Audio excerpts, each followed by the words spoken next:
एक खरीद एजेंसी सरसों खरीद रही है, 25 कुंटल से ज्यादा दाना नहीं लेना। जो प्राइवेट बेचेंगे 1000 रुपए का पट्टा 1 कुंटल के अंदर है। अगर 50 कुंटल सरसों किसी के हो गई, 50,000 का घाटा किसान के घर में लग रहा, किसी को परवाह नहीं। मैं तो ये कह रहा हूं कि ये कणक लेने का प्रोग्राम भी नहीं था, ये तो चुनाव आ गए लोकसभा के। एफसीआई का बजट जिस तरीके से काटा है, ये सरकार इस देश में कणक लेने का प्रोग्राम नहीं बना रही। और मजबूरन जब लोकसभा चुनाव आ गए, यही सरकार बोनस दे रही है जो कभी कह रही थी 2014 के अंदर जो सरकार बोनस देगी हम उसकी गेहूं नहीं लेंगे। ये लोग इतने दोगले लोग हैं। अरे मैं पूछना चाहता हूं, अरे देश का सबसे सिरे का आदमी देश का प्रधानमंत्री होता है और वो वादा करता है 2014 के अंदर, वो वादा करता है 19 के चुनाव में कि किसान की आय दुगनी हो जाएगी, किसान की आय दुगनी हो जाएगी 2022 के अंदर। अरे 22 को गए हुए 2 साल हो गए। सरसों का रेट जो पिछली बार था उसका आधा है, अब की बार आय तो आधी हो गई। पिछली बार सरसों बेची थी 7,000 के करीब, अब की बार बिक रही है 4500। 8,000 रुपये बेची। पिछली बार नरमा बेचा था 10,000 के करीब और पिछली बार नरमा बेचा, अभी हाल ही में नरमा बेचा जो 5,000, 5,200, 5,400। आय दुगनी करने वाले लोग लगातार हमारी खेती को घाटे में ले जा रहे हैं। उनकी आर्थिक नीतियां लगातार हमारे किसान को खाए जा रही। अरे बड़े बड़े टेलीविजनों के अंदर ये लोग जो खेती के बारे में लेख लिखते हैं, आर्टिकल लिखते हैं, रोज अखबार में पढ़ते हैं। अरे आत्महत्या करने वाले लोगों में सबसे ज्यादा आत्महत्या करने वाले लोग किसान हैं। जिसके पास जमीन है, खेती करते हैं, वही लोग कर्जे के अंदर दबे, कर्जे के अंदर उसकी गर्त में गए हैं, वही लोग फांसियां लगा रहे हैं, जहर खा रहे हैं। और ये भी सर्वे है कि जिस इलाके के अंदर सबसे बढ़िया पानी हो, सबसे बढ़िया खेती हो, चाहे वो महाराष्ट्र हो, पंजाब हो, वहां के लोग आत्महत्या कर रहे हैं, वहां के लोग आत्महत्या कर रहे हैं। आज का नया रिकॉर्ड आया नहीं है, लेकिन पुराने रिकॉर्ड के मुताबिक 3.5 लाख से ज्यादा किसान इस देश के अंदर आत्महत्या कर गए। ऐसे हालात इस मुल्क के अंदर हैं।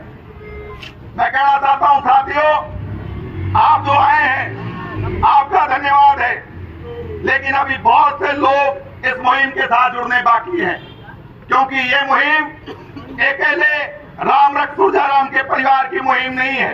हमने उस दिन भी कहा था कि डीआरटी में सैकड़ों फाइलें पदमपुर तहसील की है, हजारों फाइलें गंगानगर जिले की है।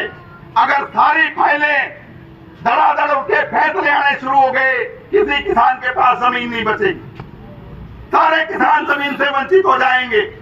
इसलिए राम रखे मोटे पैर रखे, हम यहाँ से बींजवाइला के अंदर सेंटर बना के इस जिले के किसान की आवाज को खड़ा कर रहे हैं कि गंगानगर जिले के अंदर 1 इंच जमीन नीलाम नहीं होने देंगे, चाहे कोई भी कीमत चुकानी पड़े, चाहे किसी भी तरीके का संघर्ष करना पड़े, हम इस जिले के अंदर 1 इंच जमीन नीलाम नहीं होने देंगे। इस जिले के अंदर अगर कलेक्टर, एसपी इस जिले के अपने आप को मालिक समझते हैं, अगर वो इस मुगालते में है कि पुलिस का पहरा लगा के किसान से जमीन छीन लोगे, तो हम ये दावा करते हैं कि गंगानगर जिले का बच्चा बच्चा ऐसी सरकारों को ठुड्डे मार के अपने खेत से बाहर निकालेगा और अपनी जमीन का हक अपने आप लेके छोड़ेगा। हम उस दिन भी ऐसी को कह के आए थे। ये मोर्चा जो हम बींजवाइला में लगा रखा है, इसको दोनों तीनों गंगानगर और हनुमानगढ़ और अनूपगढ़ जिले के अंदर भी इस मोर्चे को लेके जाएंगे। विजयनगर में पहला प्रोग्राम हमारे साथी शोभराम ने वहां पहला विजयनगर में प्रोग्राम कर दिया। यहाँ करणपुर से भी बहुत से साथी आए हैं। मैं निवेदन करूंगा इस मंच के माध्यम से कि आप करणपुर में भी प्रोग्राम बढ़ाइए। राजनगर से भी साथी आए हैं, मैं राजनगर के साथियों से भी कहूंगा कि आप राजनगर के अंदर भी इस मोर्चे को खोलिए। गंगानगर से जो हमारी दूसरी तहसीलों से लोग आए हैं उनको भी मैं कहूंगा कि आप मोर्चा खोलिए। ये लड़ाई सीधे तौर पे सरकार से लड़ाई है, क्योंकि बैंक ने अपना काम कर दिया। बैंक ने अपना काम कर दिया, इस किसान की जमीन डीआरटी में आवेदन करके नीलाम कर दी।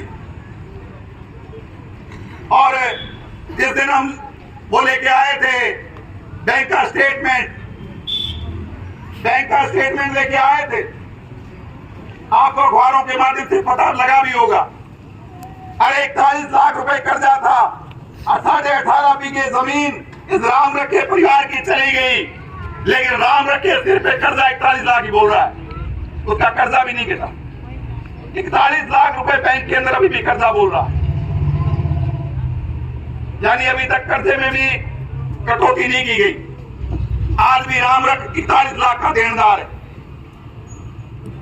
हम इस मंच के माध्यम से एक निवेदन है, हमारे थाना अधिकारी बार बार मध्यस्थता कर रहे हैं, मैं उनको कहना चाहूंगा, बैंक के एलडीएम, बैंक का जीएम कोई पाकिस्तान नहीं रहता है, या गंगानगर और हनुमानगढ़ के अंदर उनके दफ्तर है। 1 घंटे का रास्ता है बींजवाइला से, कहीं से भी चढ़ जाओ, यहाँ आने चाहिए।